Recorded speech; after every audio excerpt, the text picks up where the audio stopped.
Well, hello friends. Welcome back to the JavaScript bytecode series.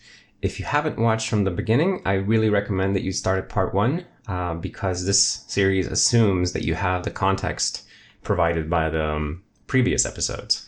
So today we're going to continue building the bytecode VM for JavaScript, and we're going to implement function calls. So we'll do something like a basic sum function, and that should be, say, 11, right? And if we try to run this right now, we can see that we are missing some generate bytecode virtuals. So we have some new stuff that we haven't handled yet. So it's function declaration and call expression. So we're just going to go ahead and add code generation for those. Starting with function declaration, which is a bit special actually, because function declarations are part of the scope, so that when you enter a scope, we iterate over all of the function declarations that were hoisted to that scope and instantiate functions for them when you enter into the scope. So a function declaration, I think, shouldn't necessarily generate bytecode directly, but rather it's part of something that happens when you enter into a scope. But we'll have to override generate bytecode regardless. So let's just do that.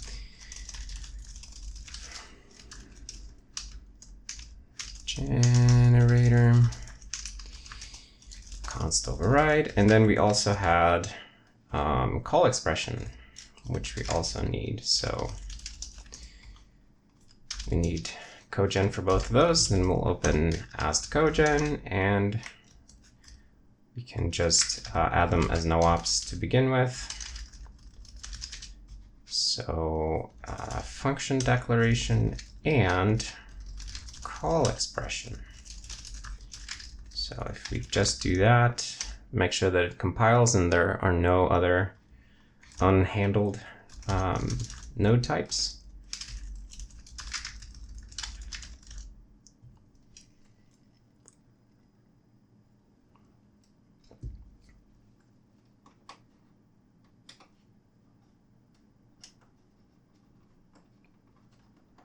Okay.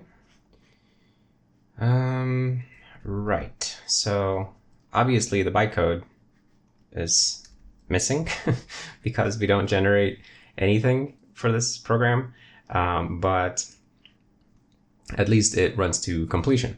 So I think when it comes to the function declaration, as I was saying, like, the program node, which is the outermost scope node for a parsed JS file, it will have function declarations.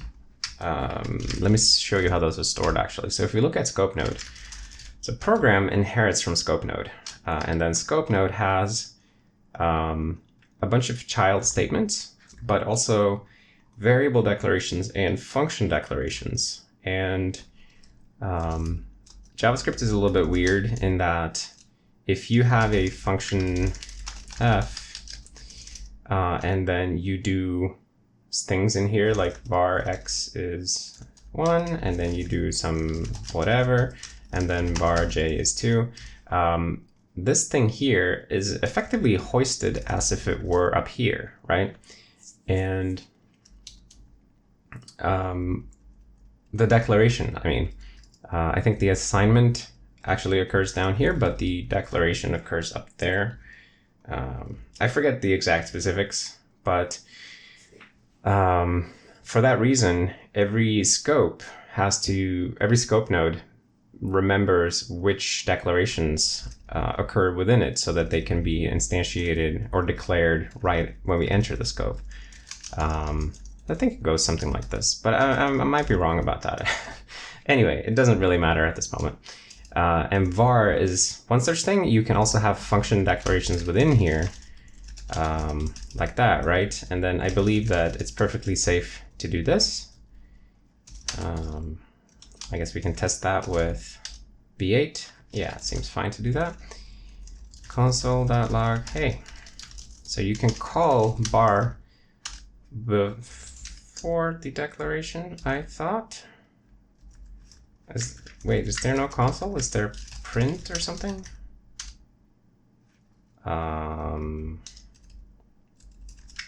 Throw. How do you print something? Oh shoot! Wait! I'm not calling f. Okay, I'm stupid. So does that work? Yes, it does. Okay. Yeah. So you can call things before the declaration has happened because it is hoisted. So all of that to say that when we enter into a scope node, we have to instantiate the functions and variables for that scope at that point. So I think it's fine for this node to actually just be a no-op. But for call expression, it's a bit different. So for call, we want to emit some kind of call instruction. So like generator emit, say bytecode op call. And what goes into a call, I guess, well, a callee, and then this value, and also some arguments, I guess, and maybe some more stuff, but those are the basics. So let's focus on those at the moment. So I think call expression has a callee child. Yes, and then a vector of arguments. An argument is an expression that maybe is spread. Let's not handle the spread situation at the moment, though. We'll deal with the simple case of the file that the little test file that we wrote, because we can't cover every corner case in these videos because it will just make them last forever, and this series is already getting quite long. So let's focus on targeted things. So here we want to compute the callee first of all. So callee generate bytecode. So we generate bytecode for the callee expression, and then we store that into callee reg. Okay, so now we have the callee in the callee register, which we will then pass to call. And I'm just thinking, how do we compute this value? Compute this and callee. It depends on the type of expression, right?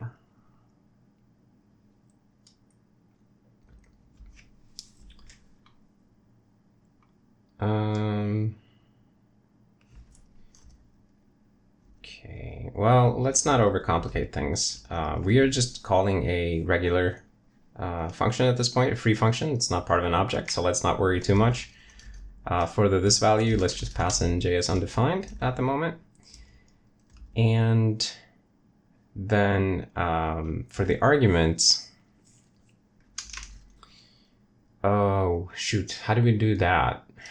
Let's see.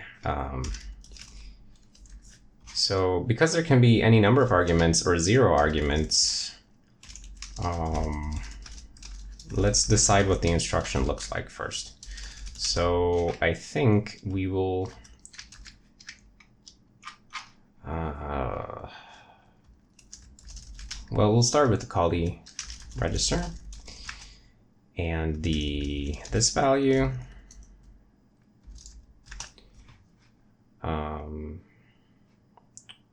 which I guess should also be in a register then, actually. So generator, dang it. Let's just load undefined into a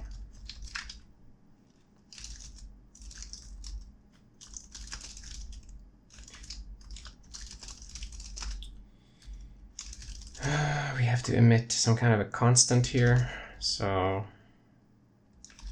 bytecode op load. This is our constant loading trickery. So we'll load a undefined into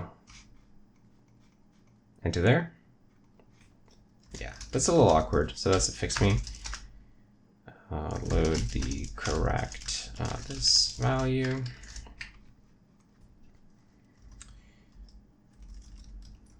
Okay, into this reg. Yeah, so for now we don't have that, but that's something. And then for the arguments, I guess we can do like a vector of register.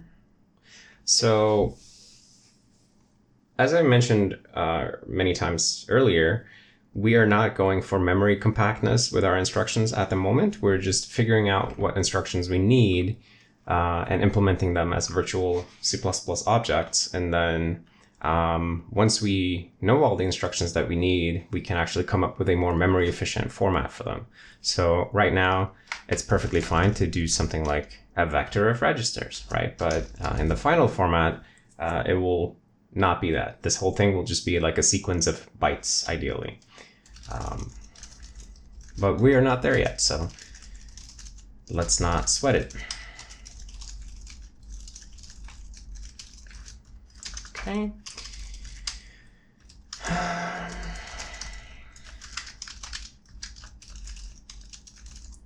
And a vector of register called the arguments. Argumenten, as we say in Sweden. Okay. So, a stringification function, call to string.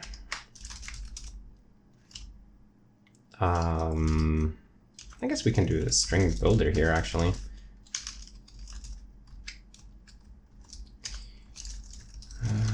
Call. Wait, so what do we want to put in this thing? So callee, this.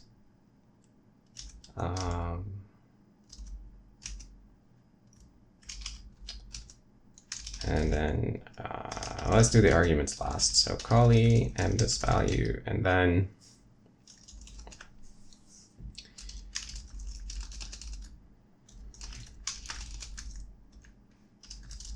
size plus I. And then argument.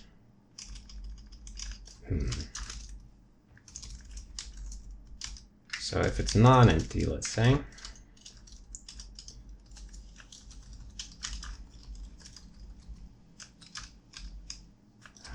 then let's do arguments. Okay, this is going to come together. I can feel it. Append ff.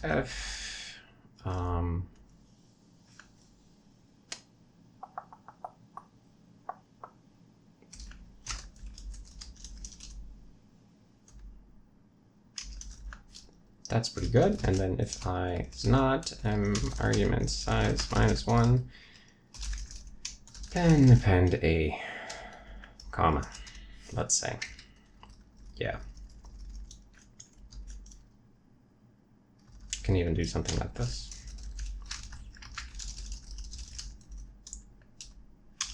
Oh, let's do a bracket, actually, since it's an array of arguments.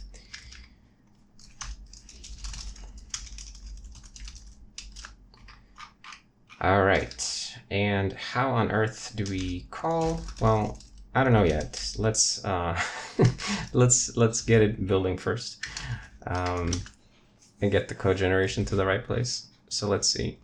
No matching thing for call, right? So we need arguments here. I guess if we don't have arguments, oops.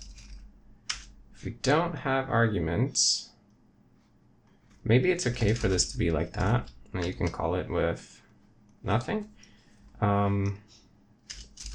So if m_arguments is empty, do that. Else,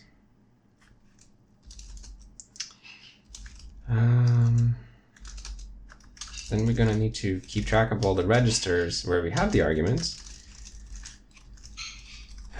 Argument registers, okay, and then we iterate over the arguments, and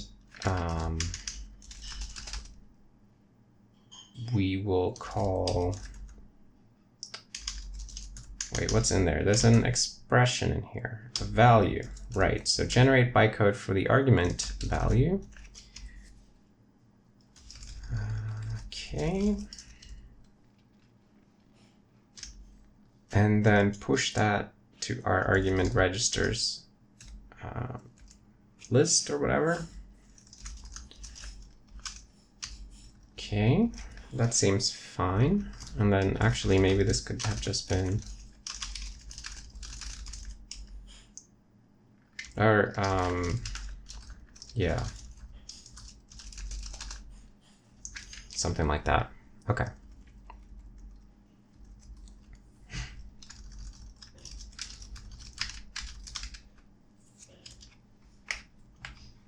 And then finally, we will just pass that vector to the bytecode opcall constructor.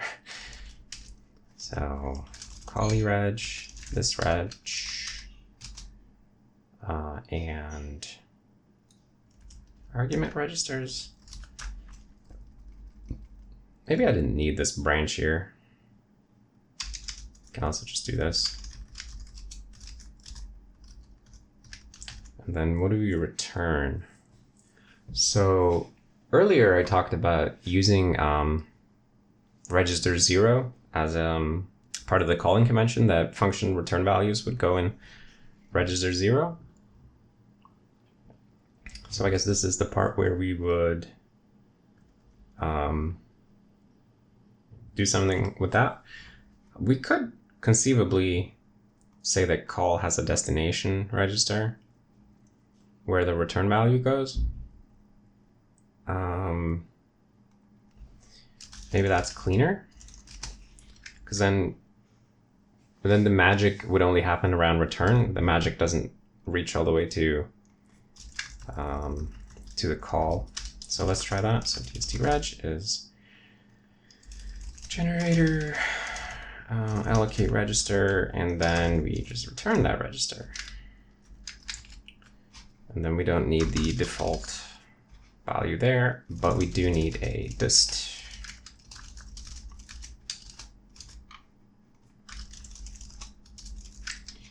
Okay, we're getting there. DST is that, okay.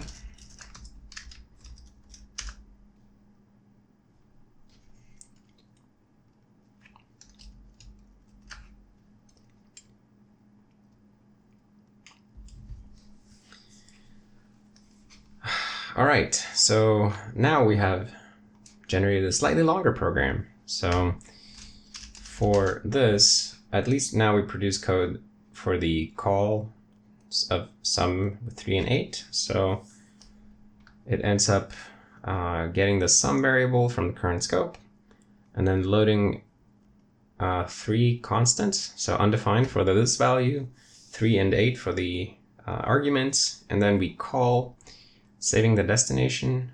The return value goes in 5. Callie is 1, so that's the sum. This value is undefined, and arguments are 3 and 4. So that looks actually really tidy. I think that's fairly reasonable.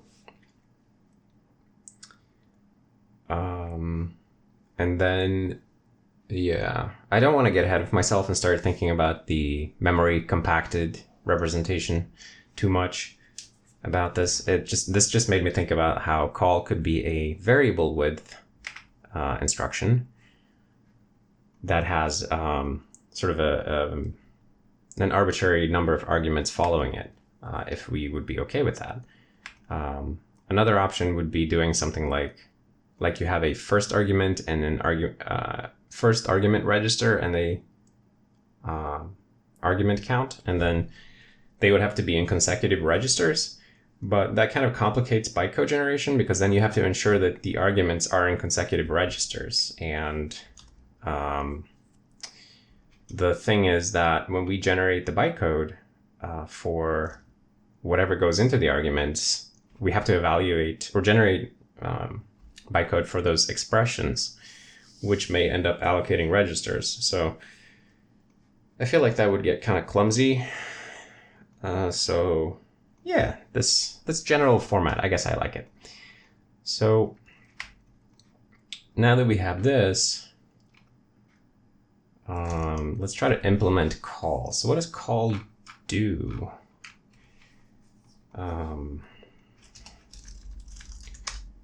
So we need to figure out the callee. So the callee is the interpreter, reg, mcallee. And then we need to figure out if that's a function that we can call to. So for now, let's just verify that you're calling a function. Or let's say if callee is not a function, well, we should probably deal with that somehow, but I don't want to figure out what to do right now, so we'll just put a to-do on it. And also, I really love the addition of to-do to the Serenity coding repertoire or whatever, because I used to just do like assert not reached in these cases, or like verify not reached, right? But it's hard to tell the difference between between something that shouldn't happen because it would be an invalid state of the program and something that we just didn't implement yet. So to do, it does simply crash the program, but when you look at why it crashed and it says to do, then you're like, aha, something needs to be done here, right? So I really enjoy this as an addition to our toolkit for more expressive programming. Okay, so now we have the callee, and it is a function we've checked. So let's say callee as function, and then the way we call something is through the VM. So we call interpreter VM call function, and then we need to pass to this value, right? So let's see. I mean, that's just the interpreter reg and this value. And then come the arguments. What are the arguments? It's a marked value list. So these are overloads. So if we have 0 arguments, we can bypass the marked value list. Okay, I think we have to do a branch here at least. So if m arguments is empty, then we can simply do that. Otherwise, we have to make a marked value list.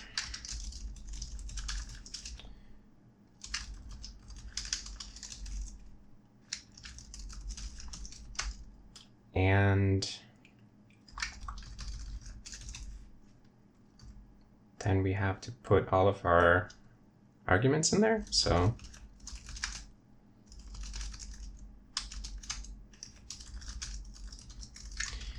let's say argument values. Yeah.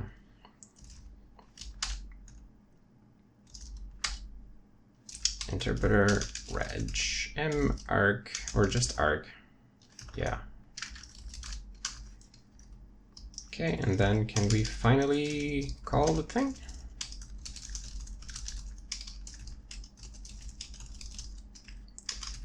And this value, and actually let's hoist that just for niceness. So we'll hoist it up to here.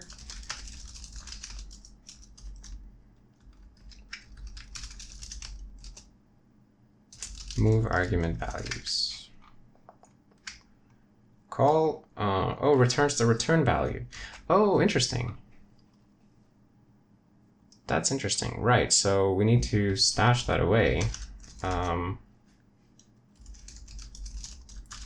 value, return value.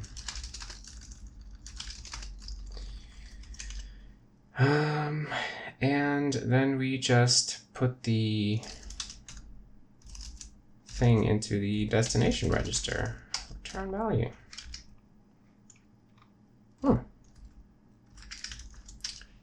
What happens if we try to run this?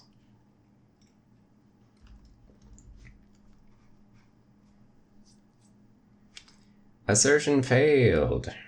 Oh wait, did we hit the to-do? Call E is not a function. Oh, see, we hit it right away. Isn't that nice?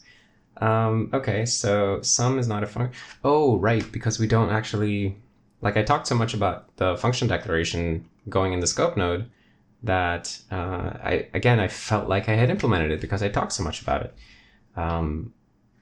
But I guess I didn't. So let's wait. What do we normally do in the AST interpreter? When you run a scope node,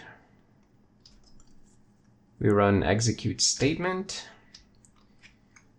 And if the statement is not a scope node, then sure, blah, blah, blah. And then we call enter scope and then exit scope afterwards. So I think enter scope is our ticket. So this is in the AST interpreter, so we can't just call this because we're not walking the AST, right? So, oh, this is kind of hard to follow. So this happens on exit. This is effectively a defer. So on exit from this function, we assign all of the function declarations. And before that, if this is a function that we're entering, we push a new scope. Wait, how does that work? Push scope, scope stack. Okay, so we push an interpreter scope. And then we add the function declarations to the scope right away as undefined.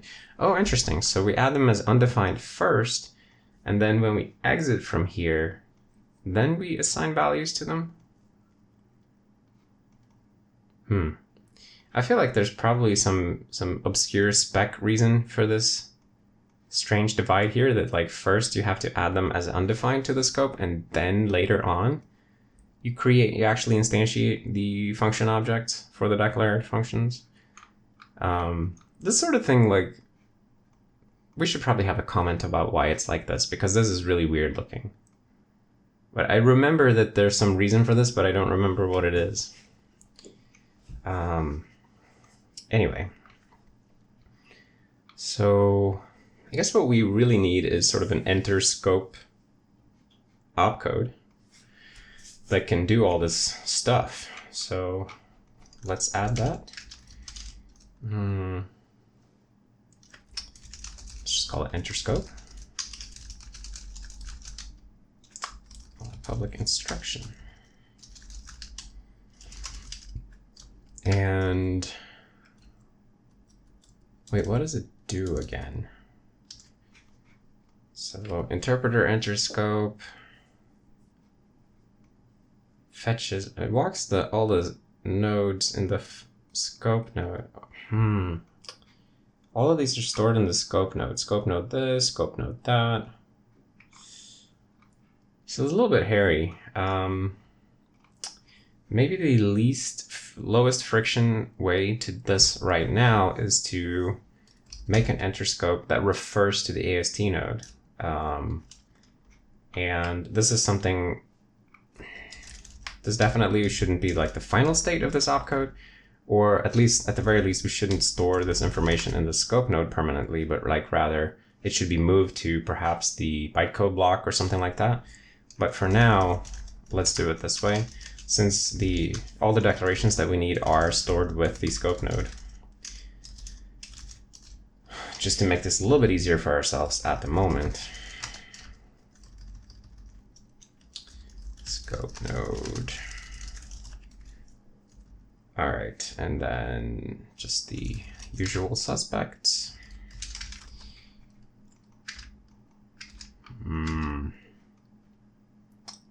Yeah, this is a little bit weird, but I think maybe we can do it this way. So enter scope to string. Well, I don't want to stringify the AST node, so let's just do that. But when you enter into a scope, then we want to do a whole bunch of things.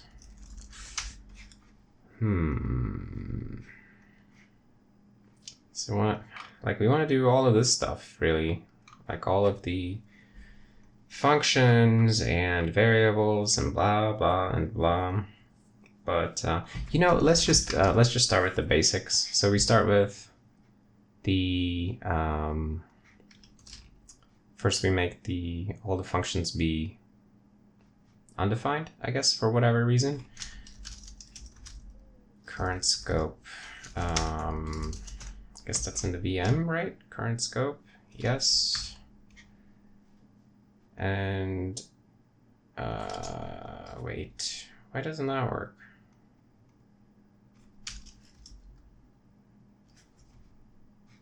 Am I missing some file here?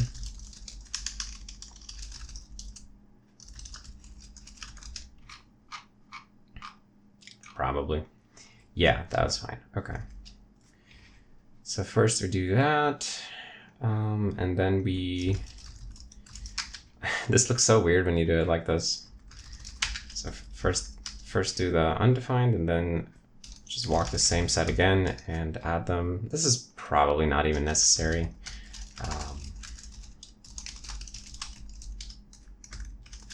Maybe we can do this.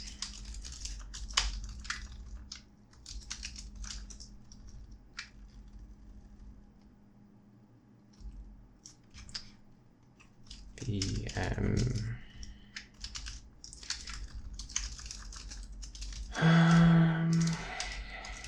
script function, and then for the variables, I mean, we're not even using variables in our test thing right now, so maybe we should leave that as a fix me, actually. Yeah, let's leave it as a fix me. So fix me, set up,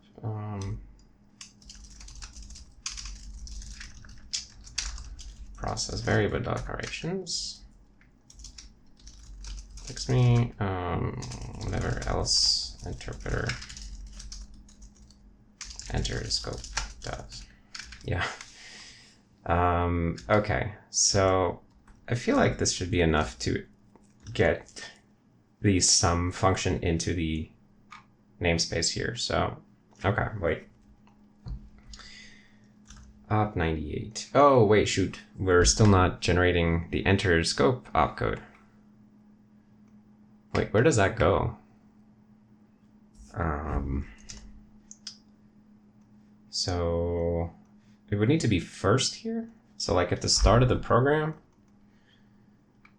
And at the start of any function. So I guess really like scope node. Yeah. Okay, yeah, of course. I mean, because it's in scope node execute. So scope node execute currently does this job for the AST interpreter. So it should be in scope node generate bytecode for the bytecode interpreter. So generator emit bytecode op enter scope. And just ourselves, right?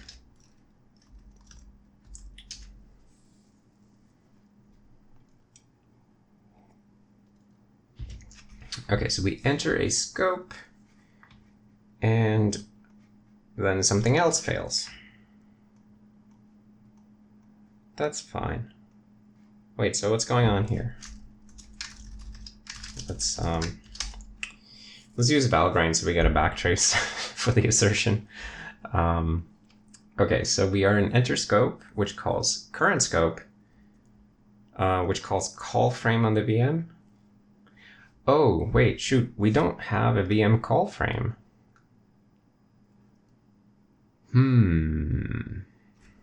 Right, so we just neglected to set that up, I guess. So usually when you run a JavaScript program in the old style interpreter, you call interpreter run, and it sets up the initial global call frame, which is sort of the bottom call frame in the call stack.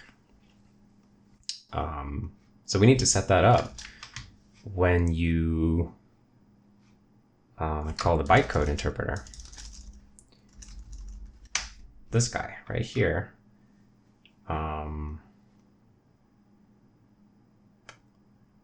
Also, I'm now realizing that we need, we're gonna need multiple register files or multiple register windows or something, because when you call from one function to another, then the register numbers will overlap. So this is not gonna work. I guess you could instantiate a separate interpreter, but I don't think that's what we want. We would rather want to use the same interpreter and just grow the register file. So wait, step 1 is to get call frame in place. So let's do that. So let's just create the call frame here. We don't have an AST node, let's say. And the global object is here.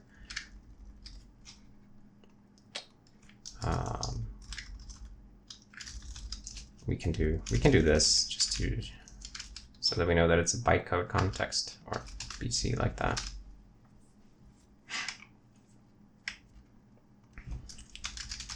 The initial scope is the global object, right? Because if you assign to a variable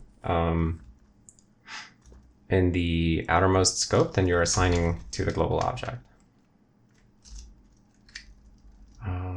Strict mode. Fix me. How do we know if we're in strict mode?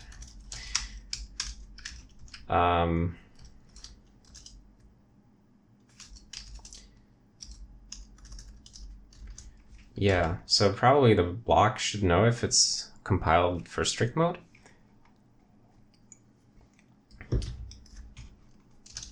Probably the bytecode block should know this. Yeah, I don't know. Well, we'll put a fix me about that, because I don't exactly know what the solution is. I don't know what a lot of the solutions are. We'll just have to discover them as we go. Okay, so now we're setting up the initial call frame, and that should at least allow us to progress a little bit further. And actually it ran to completion in Valgrind, so that's cool. So wait, let's not run with Valgrind.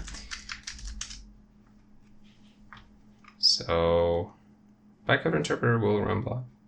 Wait, so it actually runs that thing? Because it sums the things. It is 11 when it exits. Oh, right. Because the function that we're calling, it's still running in the AST interpreter. So we're like getting on the old code path here. But this is actually really nice, because it means that that we don't need to implement bytecode execution of functions yet. So we can actually separate the two things and like segregate the work, which is really cool. So let's see. First, let's commit the changes where we're just adding a global call frame to the bytecode interpreter. Create a global call frame for or global call frame, let's call it.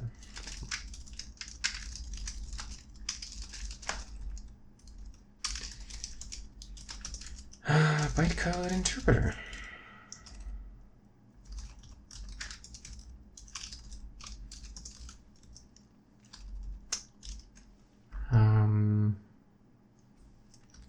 Note that we don't yet support nested calls in the using bytecode.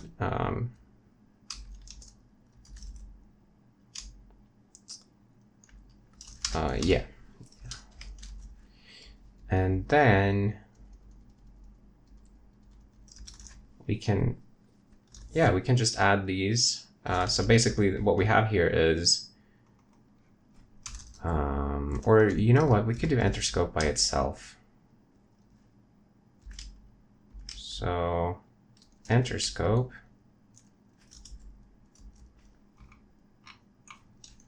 No. Yes.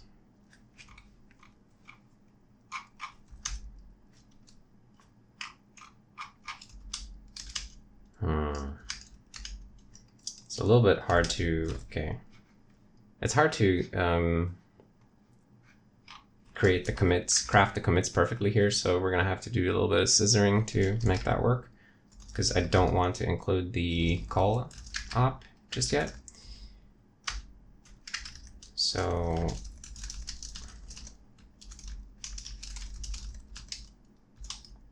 the enter scope 2 string, and we'll also get rid of this.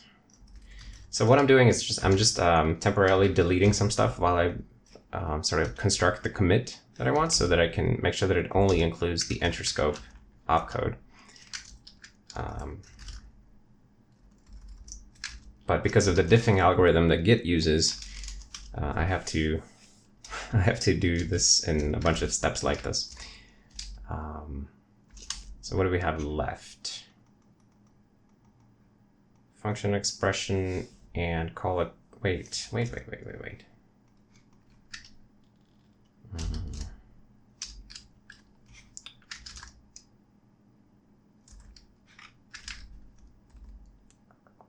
It's function declaration and call expression. Those are the new ones. Yeah.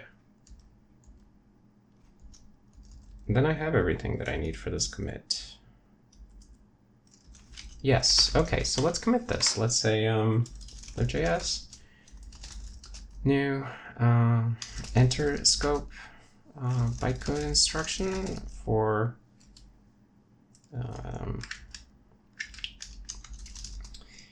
this performs the same work.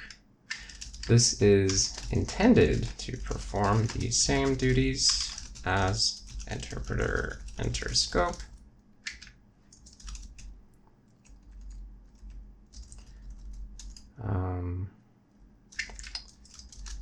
As enter scope does in the AST tree walk interpreter.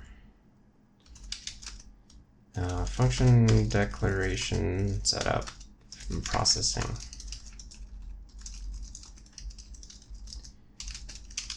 Hoisted variable declaration processing. Maybe more. This first cut only implements the function declaration processing. Yeah. And then finally, let's do the call instruction.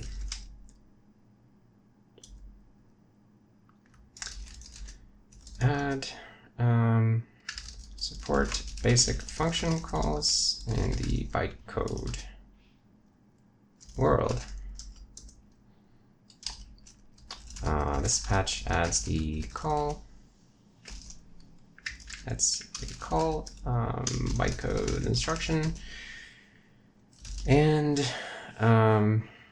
teaches and which is emitted for the call expression AST node. It's pretty bare bones and doesn't handle this values properly, etc. But it can perform basic function calls.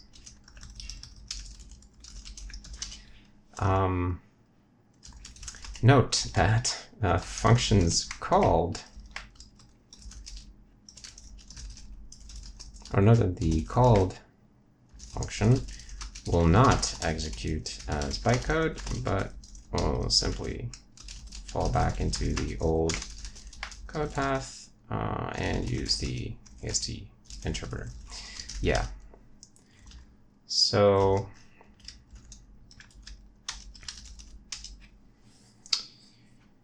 that's still really cool though. And then if we wanted to execute the function as bytecode, we have to compile it first of all. So let's see how we would do that. So we have a function here, and wait, so let's look at what VM call actually does. Call internal, right? So call internal sets up a new call frame. That's fine. And sets up the environment, blah, blah, blah.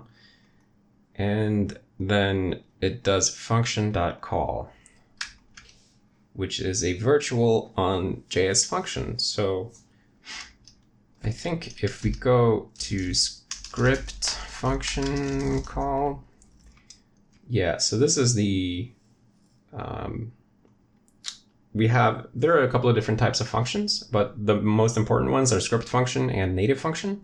Script function executes parsed JavaScript that we have parsed at runtime. And native function calls to C++ code that can do anything. So native function call, as you see here, it just invokes a function pointer that can then go and do whatever.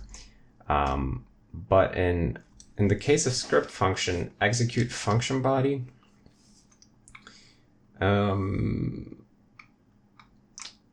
let's see, processes all of the arguments, sure, and then calls execute statement on an AST interpreter. So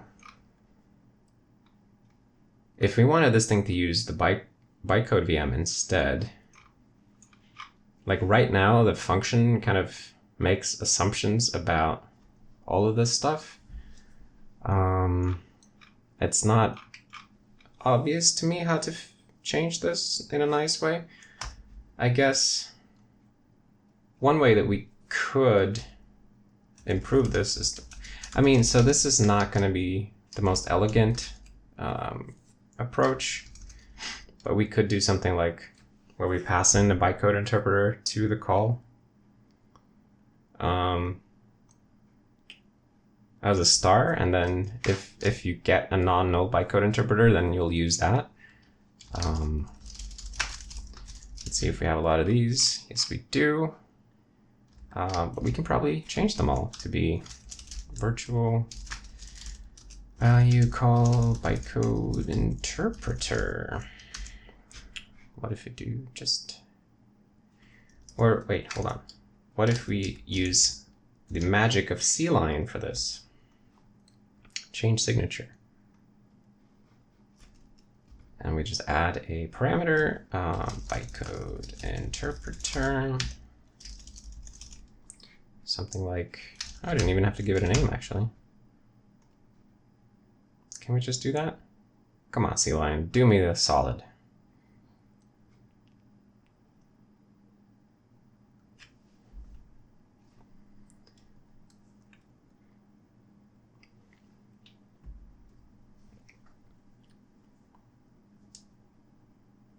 Is it making progress? I can't tell. Hello?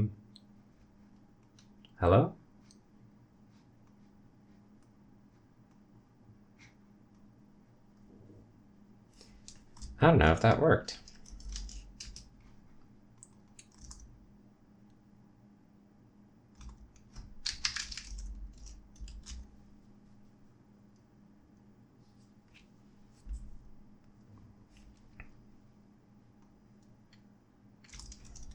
Let's look at the diff. Well, it looks right. This doesn't look right.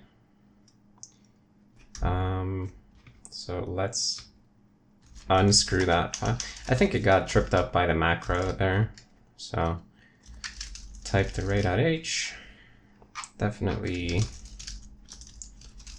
need some help with this macro. Yeah, it wasn't clever enough for that.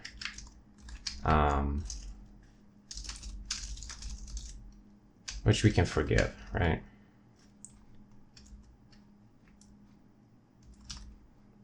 And same thing with error constructor.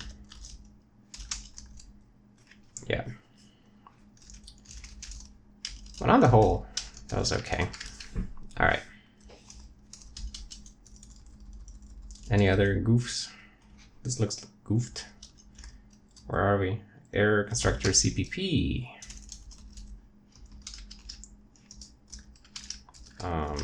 Right.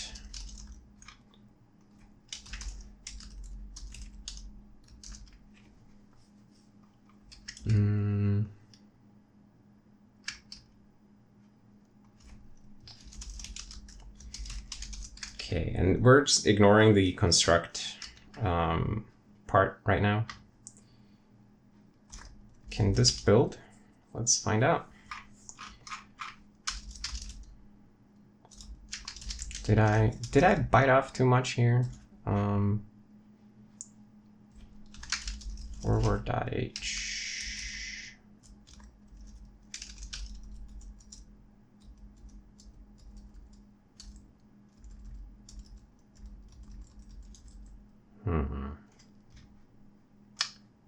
Wait, that doesn't look right. Okay, wait, maybe I made a mess out of this. Let's start over. I feel like this was a messy approach. Let's try something a little less messy, and just go with that the bytecode interpreter would simply have an accessor for now, just for testing this thing out. Script function. Okay, so here we can do something like if auto bytecode interpreter is bytecode interpreter current or something like that. So if we have one, we'll do this. Otherwise, we'll do the other thing. Okay.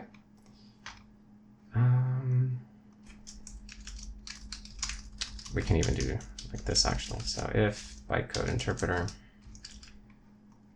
yes. And then let's go ahead and, because this will be a little bit messy, but it doesn't have to be beautiful at first. Current. Okay, and then like verify that there is no current interpreter, set the current interpreter to this, and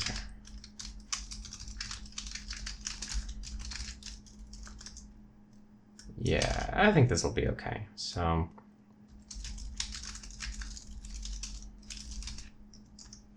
just for our first test. Takes me remove this thing once we don't need it anymore.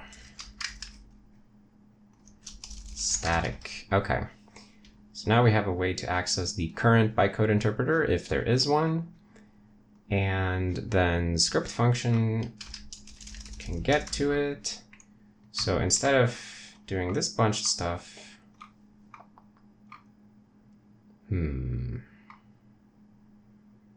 I mean, I guess we still want to. Okay, I'm just going to copy paste all of this stuff that processes the arguments. Yeesh.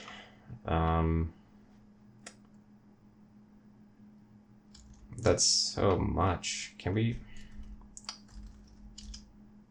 Okay, this, yeah, I feel bad about copy pasting it, but obviously in the end, like, this isn't gonna look like this in the end. Can we maybe put it into a lambda or something?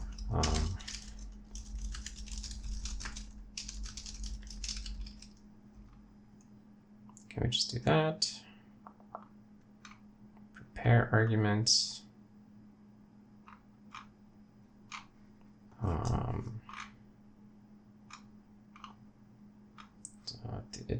When we're looping. Oh, I see.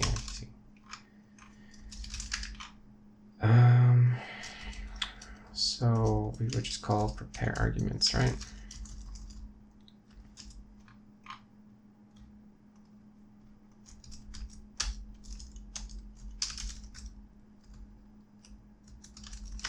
And just just to preserve the behavior here. VM has an exception, return empty. Okay, so in the bytecode interpreter case, wait, what is the thing that we want to do though? Also, can this just be here? Or maybe it can't. Oh, wait. I think, yeah, this is tricky. So if a parameter has a default value, then we have to actually evaluate the expression for the default value when you're calling it. Okay, so I'm gonna go ahead and say that we don't do this if we have a bytecode interpreter. So if we don't have a bytecode interpreter, yeah.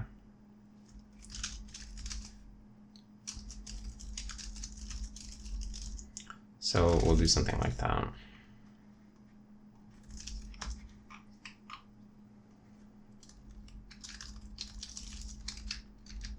Yes.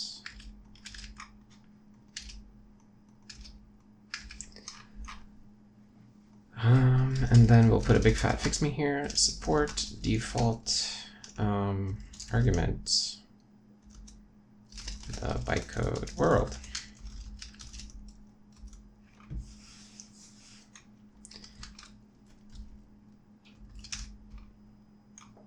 Yeah, okay, so that's why prepare arguments has to happen after we have potentially instantiated an interpreter.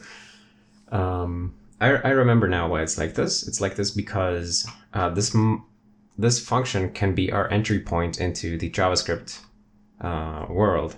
Because, for example, in the browser, if you have something like an event handler, then we just have an event handler function and we call that function. And then that's when we enter into JavaScript. So when you end up here, you don't have a JavaScript execution context at this moment. You might not have. If this is called and it's being called from JavaScript, then we have an execution context. If we don't have one, we have to create one on the fly, and that's what we do here. This is a little bit weird. I don't really love the way this is factored, so maybe we can find a better way to do it, but that's definitely outside of what we're doing right now. So now we need to compile the function to bytecode, I guess. So we need a generator, and we need a block. Is that it?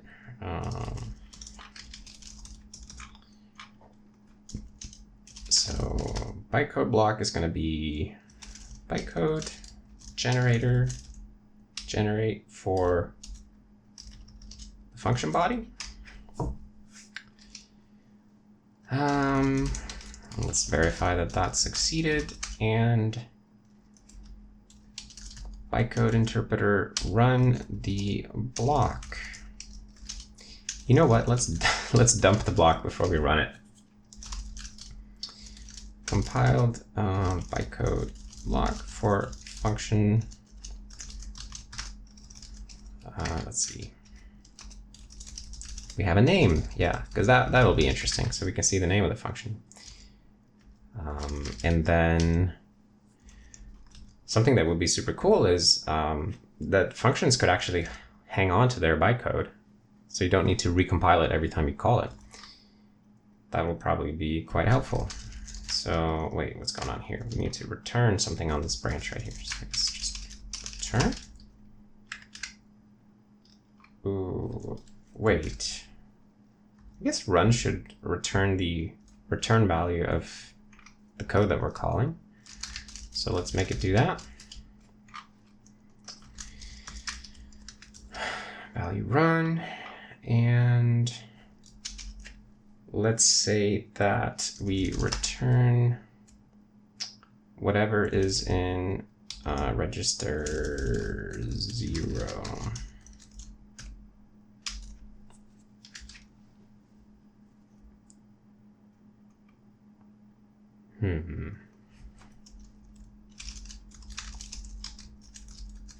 Okay, and now comes the part where we have to actually nest multiple register windows, or this is not going to work.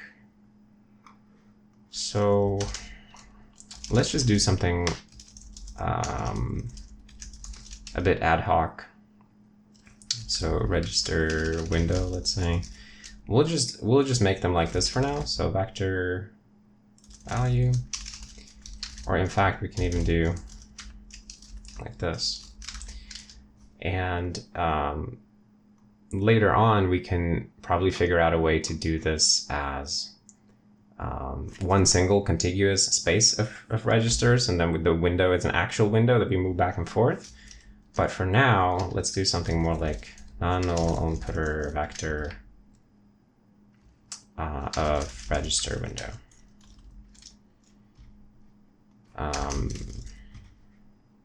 Yeah. And then we'll have a helper.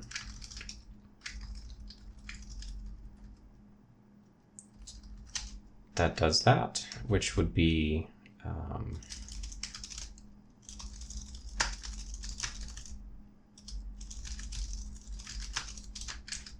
something like that.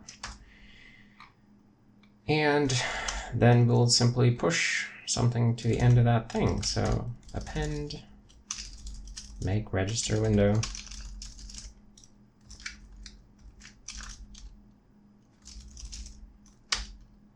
Yeah. Okay. Yeah, this is kind of weird, but I think it's probably good enough. Oh, and we have to actually pop it at the end. Wait, m register windows take last. And then we need to store this away before we do that. So register 0.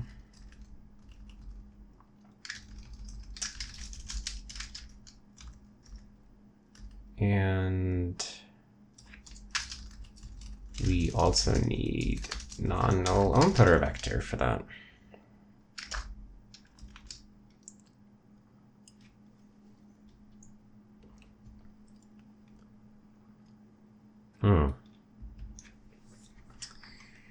Okay, so ASD codegen fails. That's fine. So we're missing bytecode. Oh, right, for return statement, of course, because we don't know anything about return statement. Why would we?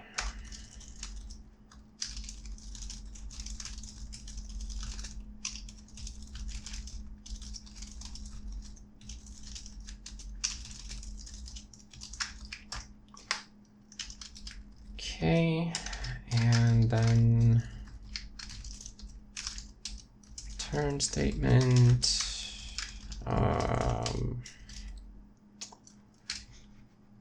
Return statement has an argument child, right? So we need to, I guess, run the argument code.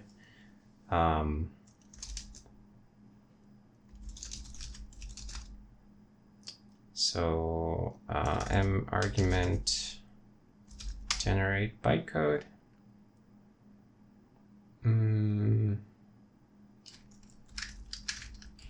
Wait, how do we do this? Generator.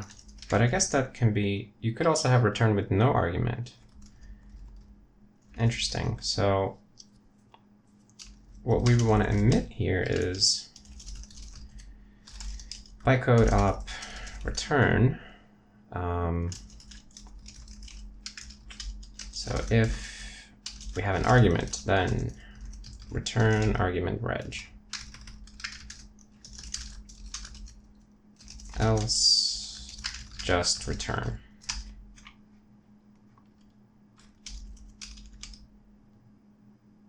I think.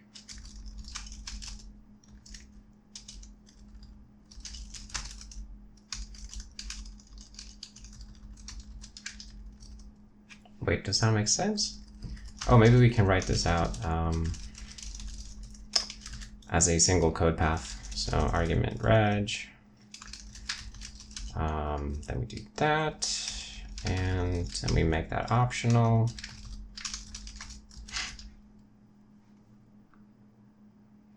Yeah, that should work. Okay, so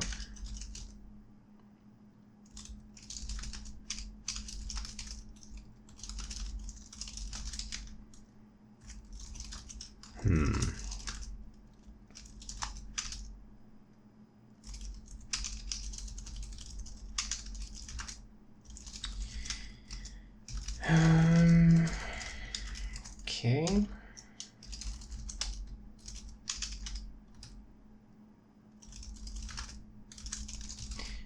Yeah, this is gonna be okay. And then like that. And we should be good here, I think.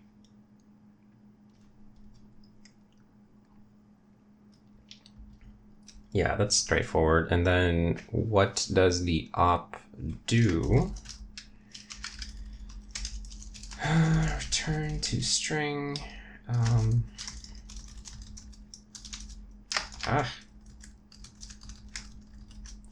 So if we have an argument,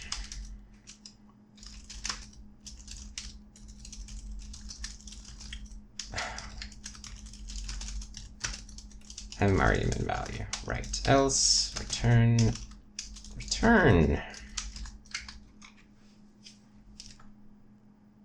Yeah. So that's the return, the argument register. Right. And then what do we do when you execute one of these things? Return execute. When you execute a return opcode, well, let's just see that we can generate it first of all. And that it shows up at the end of the function.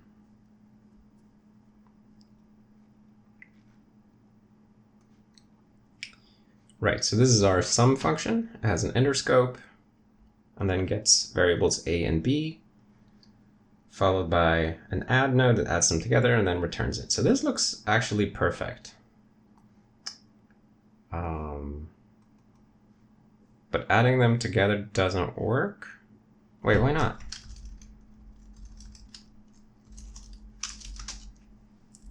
Why doesn't adding them together work? Op add fails?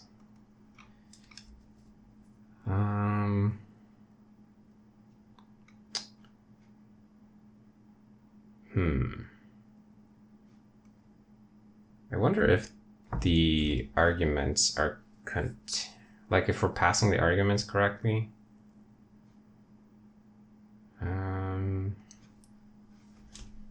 Let's see, when we execute the call,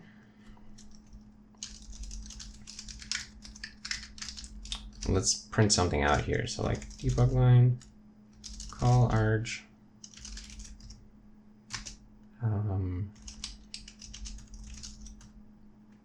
to string without side effects. Yeah, just to see what it is.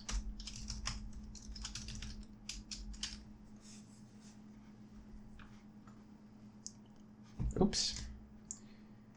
We're passing in 3 and 8. Yeah, we know that the call worked actually, because it was doing the right thing before.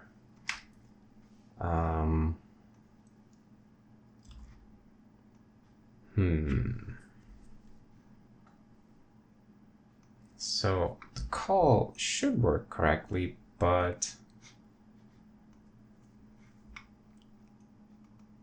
are we not setting up the arguments correctly, maybe? Wait, how does that work? Let's see. So it's not rest.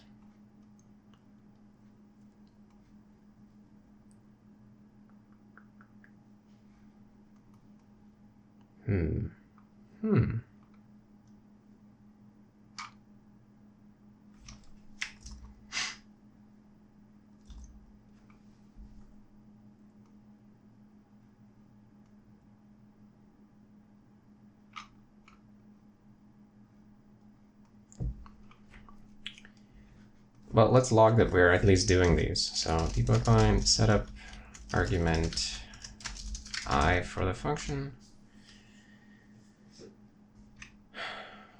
Setup arguments 0 and 1.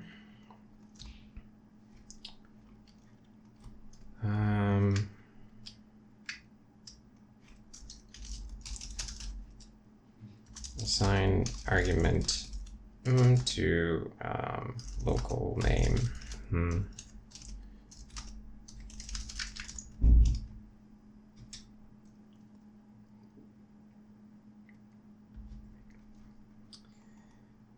Local names A and B. Yeah, so that should work.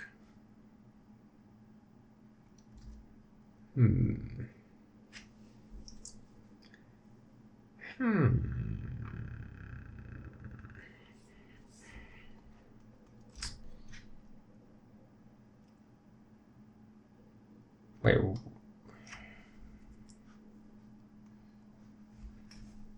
Okay.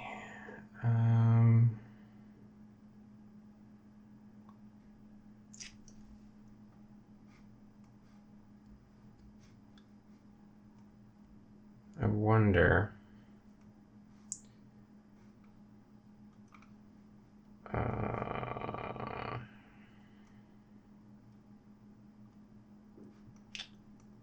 Oh, wait. This isn't right.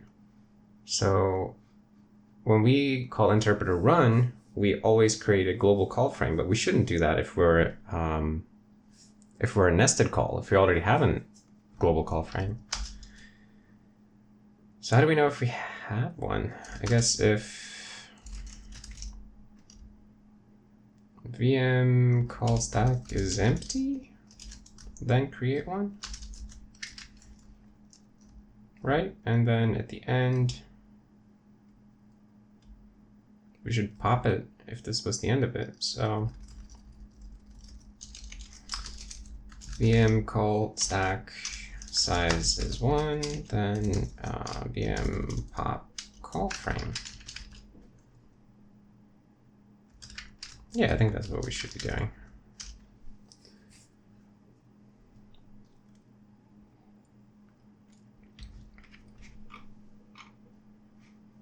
So, wait, did everything run? Oh, this is hard to follow now.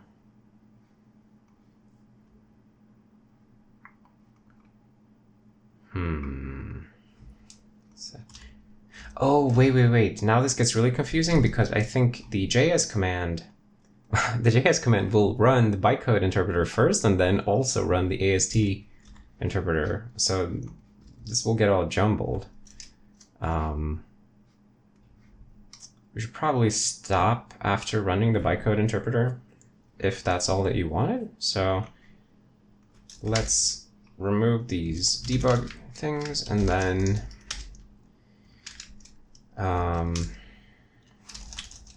after we have run the bytecode here, then let's just exit. Wait, are we in main? No, we're in parse and run, so return true.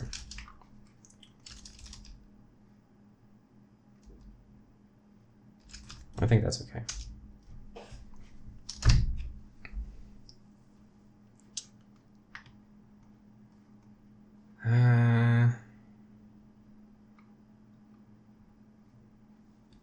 Wait, so what's going on here? Bytecode interpreter will run the first block, sure. And then it compiles the function sum into this, and we'll then run it. It ran, and at the end, oh right, okay, so here's the state of the registers in the nested context. So at the very end, when we're returning $3, register 3, then 3 contains 11. So we have summed up the numbers correctly in the sum function. And then we return, but the 0th register, oh, wait, we have to transfer. When you do a return, we have to transfer the, right, we didn't implement return in any way. So I think what we'll do here is we will return by doing interpreter register 0. Or maybe we should even have like a do return helper for this. M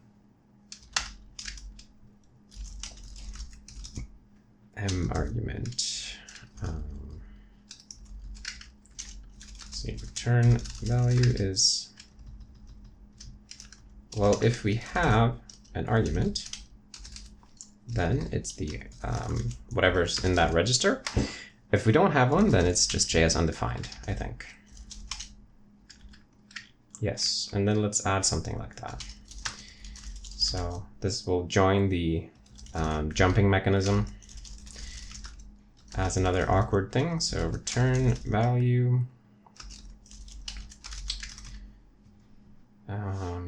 Yeah, we'll just do it this way for now. We'll have to think of nicer mechanisms for passing return values and triggering a return and so on. But at the moment, we can just do it like this, where we check after each instruction, like, hey, is it time to return? So like if m return value is non-empty, oh, it's time to break, I guess. And also to, wait, how does this work now? So, and also what we do is registers 0 is m return value.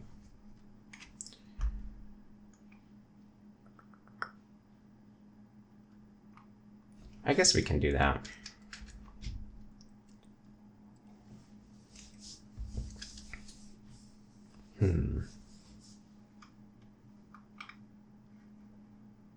So then what we actually want to do is after you pop the register window at the end,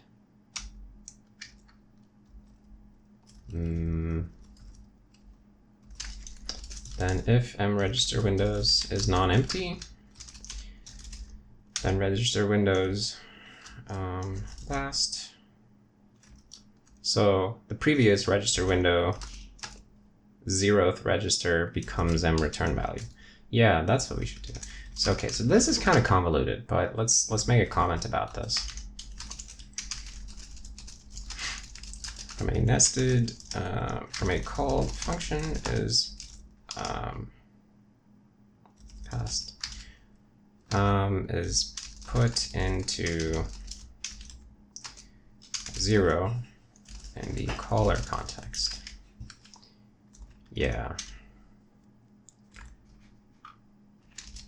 Return value. Where did I say that? Oh, right. And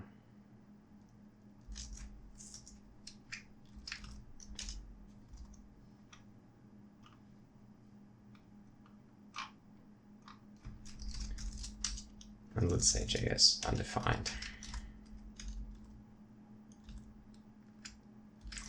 Maybe we should do that also here. So like m return value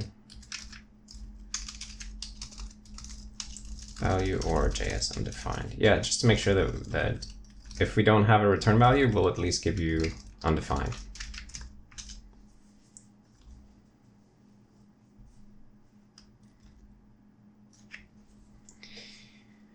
Okay, so at the very end, our return value is now 11. That's cool. So it actually works. I wonder if we could do something like this now. The sum is plus x. That didn't quite work. Wait, can we even do console.log?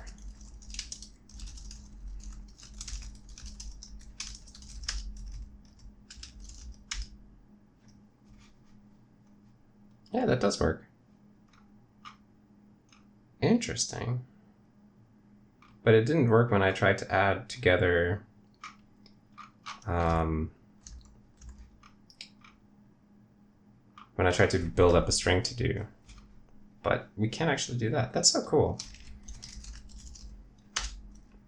Call arg. Okay, so it's turned into a bunch of code, but I feel like this is all right for the time being. Let's just let's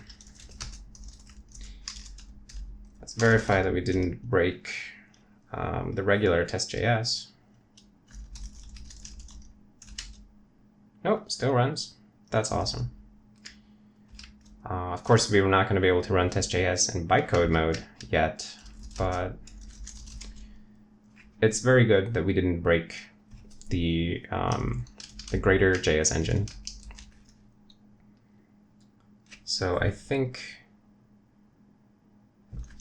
we're good. So utilities, JS. Exit the program after running and after dumping and or running a bytecode.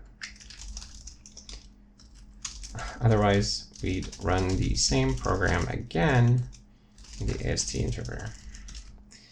Yeah, that's usually probably not what you want. So then what do we have here? Compile bytecode for function, blah, blah, blah. So now we're teaching it to return values and to actually compile functions. So let's make one commit out of that, libjs. Compile run script functions. Compile script function into bytecode and run it that way. Script functions and run them that way. If there's a current bytecode interpreter in flight or in action, will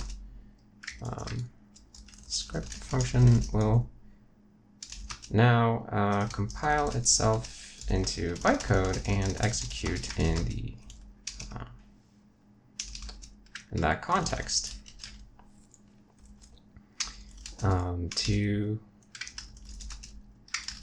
make this this patch also adds the return bytecode instruction so that we can actually return something from return values from called functions.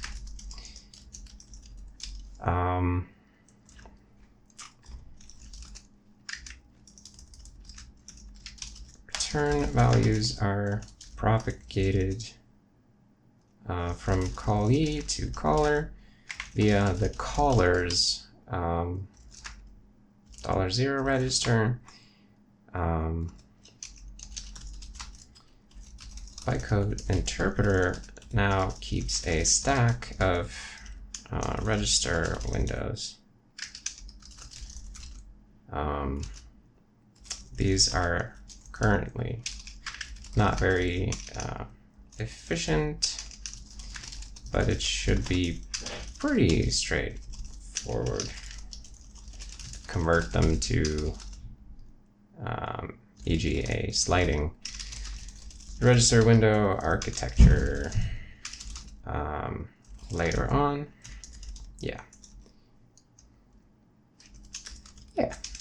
this is pretty dang cool.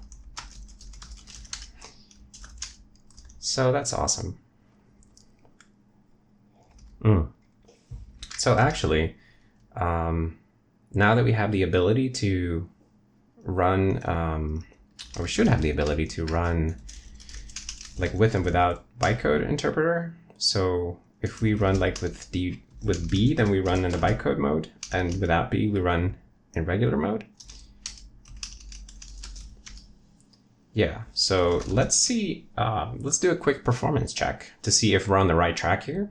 So my intuition is that this architecture will perform better than the AST interpreter, but until now we haven't actually validated that or verified that intuition. So like let's make a loop that does something. So we have a while loop, right? So while I is not 100,000, then increment I. Yeah, and then we can just see how long that takes. And also I need to learn how to program. Okay. Let's make that loop a little bit longer so that it takes a little longer. Okay, so about 400 milliseconds in the old way. And with the bytecode interpreter, 336 instead of 39. Okay, 33. Okay, so there's an improvement. Let's increase the number here a bit so that we get something like 3-4 seconds or whatever. So this is the old mode, 3953, and as bytecode 3336. Okay, so definitely faster, and this is of course completely unoptimized, the new architecture. So we haven't profiled it or looked at anything, and it's already quite a bit faster than the old architecture. So that's really good. And we're looking at about 15% faster at this program. Of course, it doesn't handle all of the edge cases and everything, so there will probably be some penalty for that, but we also, as I said, didn't optimize, so there will probably be a lot of benefits once we start looking at actually optimizing what's going on here. So very exciting, very promising, I would say. Yeah, so this is going to be it for today's video. So if you made it this far, then I thank you for watching and for hanging out. I hope that you saw something interesting here. I certainly find this extremely interesting, and as you can probably tell. And I feel like I'm on a good track. Parts of the engine feel like maybe the architecture is a little bit dumb, like what we're doing now with like the fake register windows on a stack. It does feel stupid, but at the same time, it seems to me that it's abstracted enough that we can turn that into a large memory allocation, like a single allocation, and then have a sliding window offset over it. We can do that later as an optimization once we get to the point where that's a bottleneck. But right now we're just bringing up functionality, so let's not dig too deep into that. But yeah, and also like the calling convention with the register 0 for return, I don't know if that's really great, but at least it gets the job done for now. So I think we're good with that. So thank you for checking out the video, and I don't know how many more of these I will be doing, but at least a couple. So I hope you're enjoying the series, and I will see you in the next video. Bye.